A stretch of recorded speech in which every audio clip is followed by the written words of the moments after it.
The San or Bushman people of Southern Africa have an intimate knowledge of herbal medicine.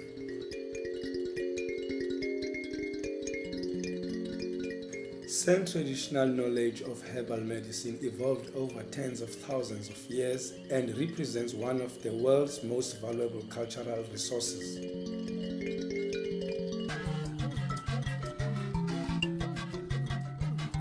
However, the San suffered dispossession and genocide during colonial times.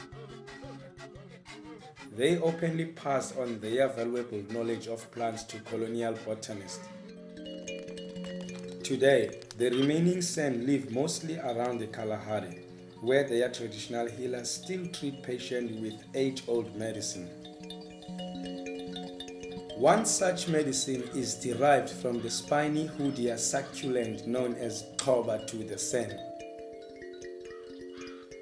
In the harsh desert environment, the San use Khoba or Hoodia to stave off hunger and thirst and give energy and nutrition. Hoodia has now been identified as a wonder drug for the treatment of obesity in the West. The market for obesity treatment is now worth over $3 billion. Before 1992, use of indigenous people's medicinal knowledge was unregulated. Pharmaceutical companies and researchers often exploited traditional knowledge without compensation. But in 1992, at the Rio Earth Summit, the Convention on Biological Diversity was signed, and today those using traditional knowledge in commercial products must share benefits with original knowledge holders. In 2003, the San won an historic legal victory when their rights to the traditional knowledge of the appetite-suppressing qualities of Hoodia were formally recognized. South Africa's Council for Scientific and Industrial Research, or CSIR, had learned of Hoodia from the San in the 1960s and had isolated its active compound.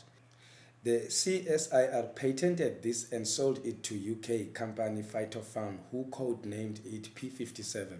They told Phytofarm the San were extinct.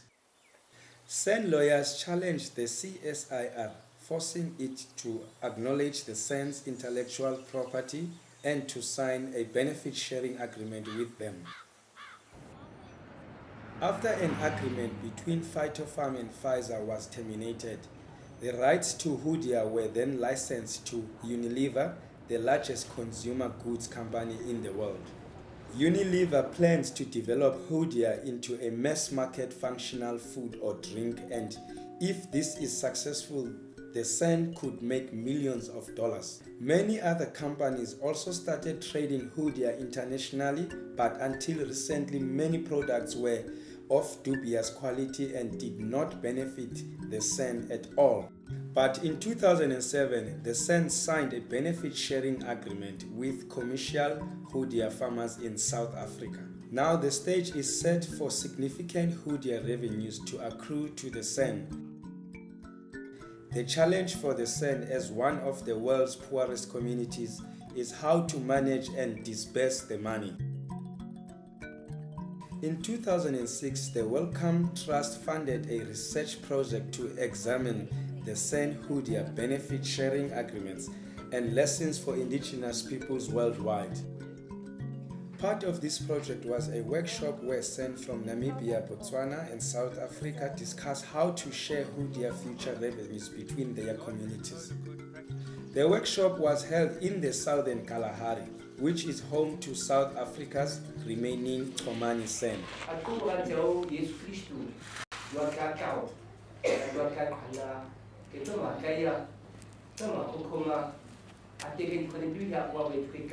At the start of the workshop, traditional leader DAWID KRUIPER reminded participants about the history of the case and the fact that San knowledge had been used without their consent. Dit is baie moeilik nou om te teken daai verdeling te. Om te sê geld, ek hoor Hoodia, Khoba, daai goed. Ek weet my mense sit daar voor blad van hulle. En die voorblad wat hulle daar sit is my kennis gesteel. The workshop got underway with a humorous theatre piece showing the Khomani experience of outside interest in their Hoodia plant. We're just here to make a film of the Hoodia. If you can help us to find Gerbok, please.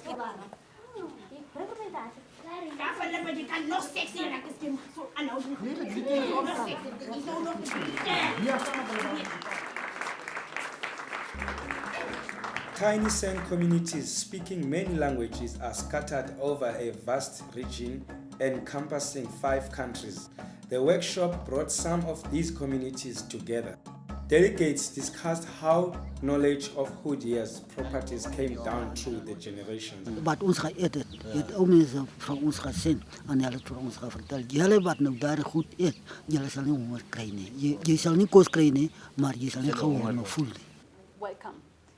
So hulle almal sal nou hier wees en dan net gaan hulle gou net kry en hulle sal hulle name op die muur skryf en baie welkom aan almal en geniet dit. This event belongs to a research project about decision making and benefit sharing. First, you need to decide whether you want to share your knowledge. Second, you need to decide how much you want for your knowledge and what. Third, if money comes in from benefit sharing, you need to decide what to do with it. The workshop will only look at the third one. What does one do with incoming funds? The workshop provided a forum for collective decision making. Ons het toe gesels oor om een keer gesamentlik die lande, die hele San mense bymekaar te kry om saam te sit. Wil ons baie graag hê dat ons met die keer met sekerheid in die storie instap en verstaan wat ons moet doen en die regte besluite kan neem. The workshop discussed the principle that should govern the distribution of revenues. My task over the next 2 days is to guide us and to make you do all the hard work. Groups also discussed the origins of San medicinal knowledge and how this communal resource can be managed. Did you know about the plant? Yes, I think myself I know because we did the oral histories about it. Yeah, I know a little bit about the use of the plant. Vir sy medisinale gebruike en dat hy 'n energiegewende plant is. Delegates had to work round communication issues, translating between several San languages and English and Afrikaans. Group discussions on various issues were followed by report-back session. In the group, we have decided that the communities were not consulted. Culturally, a San woman believes that the man is the head of the family and they are very shy to take decisions or to talk while actually in the presence of the men. Every agreement must be well understood by the same people. The language of the agreement must be simply and well understood. Thank you. Maybe, Roger, you can maybe summarize a little bit of the findings for now, please. Okay. Everyone here believes that the San Councils are the only way to go. And even though the San Councils are not complete in Botswana and Namibia, but it's quite clear that there's no alternative on the table from this group to that representation structure. Die Suid-Afrikaanse Sanraad was gestig in 2001. Nadat ons uitgevind het van die Hoodia wat verkoop word of dat die San mense dood is. Die Suid-Afrikaanse Sanraad wil 'n beroep op die lande doen dat die Sanrade tog asseblief klaar georganiseer moet word in die lande, want dit is die enigste organisasie waar deur die Hoodia geld gekanaliseer kan word na die gemeenskappe. Asseblief mense, laat die Sanrade op hulle se voete kom in julle lande, praat met ons, ons sal luister. Ons sal julle help as julle nie kan nie. Delegates agreed that the San umbrella NGO, WIMSA, should deepen its communication system. WIMSA is the working group of indigenous minorities in Southern Africa. So it seems to me maybe 2 conclusions coming out of here is one, that WIMSA and the San Councils have to improve their institutional structures so that they're absolutely working perfectly. And the second one is that communication between those structures must reach the actual communities better than it has been up to now. We've got a Hoodia Trust that has been formed, and in about 2 years' time, Unilever will possibly release their product, and this trust will start receiving money, and the trust needs to make sure that the trust is strong and the Sound Councils are strong when the money comes. I feel very honoured to be here and to be able to share some of our experience as Aboriginal people from Australia. The Sand have sold some very valuable knowledge for an amount of money. I think you have enough time now before the benefit comes to ensure that the benefits will be shared equally, that the structure of organisations and constitutions will reflect your own culture, values and philosophy. It's really vitally important that you establish the relationship that you have with Unilever and others and give it a lot of consideration right up front before the benefit comes. There's been an incredible increase of interest from not only Unilever but companies, hundreds of companies from all over the world want to make a fast buck. Governments have become much more aware about what has happened with Hoodia and what that means in terms of having to protect traditional knowledge. In South Africa this year, there was a change to the Patent Act, and it says now that nobody can get a patent unless they have shown where they got the knowledge from around the plant that they're trying to patent. As part of the benefit sharing agreement between the SAN and the CSIR, a trust has been set up to manage Hoodia revenues.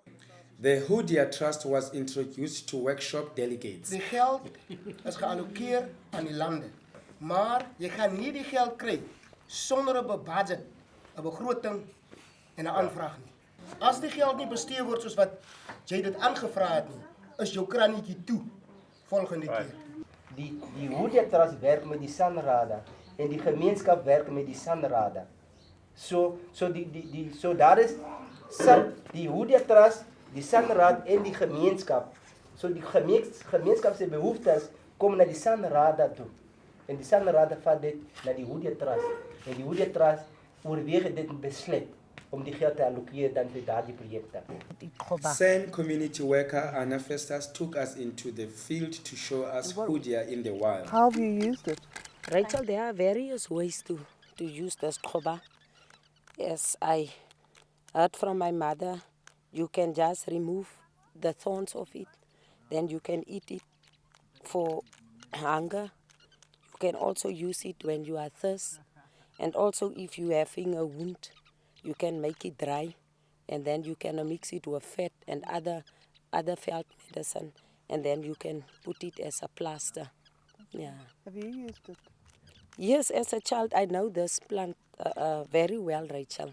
It was introduced to me by my mother.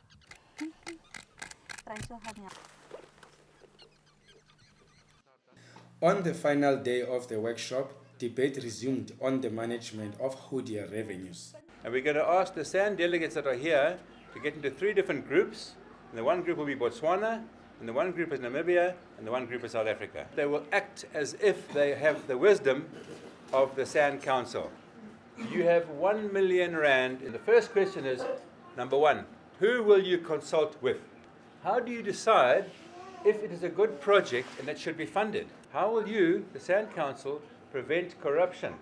We said we're going to look to the sustainability of the project, and it must depend on the needs of the community. A business plan, of course, is important together with a budget. 3 sun-based values that should be included in our decision-making process. We said unselfishness, that's one of the main things. We know that our San people, they used to share. And then integrity and honesty. We have looked into 3 main projects regarding land. For example, agricultural projects, conservancies, community forests, sacred sites, rock paintings, heritage sites. Oral history projects. Oral history projekte. Land claims. Grondeise. Land issues of political discrimination. We feel that in this, the structure of our council, we will manage to consult everybody in the country or the same in Botswana. The following consensus was reached by the delegates. Number 1, all structures should include and respect the San traditional values of fair sharing, consensus decision-making, and respect for culture. San structures must actively strive to ensure that a clear majority of funds should benefit San communities. Admin costs of all funds should be kept to a bare minimum. Corruption in any form is totally unacceptable. Priorities are and will be different in Botswana, Namibia, and South Africa. San councils are required to consult fully to establish the priorities in their countries. Projects that are environmentally sustainable, economically viable, and benefit many San should be encouraged. So, ladies and gentlemen, that is the draft statement as we have it at the moment. If you accept this statement, this draft statement that I have, can you please stand up? As almal dit aanvaar, staan op.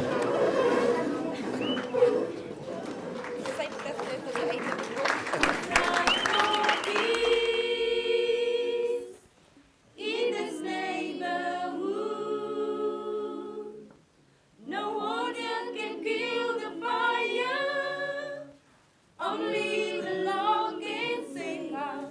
We cry for peace in this neighborhood. No water can kill the fire. Only the Lord can save us. We cry for peace in this neighborhood.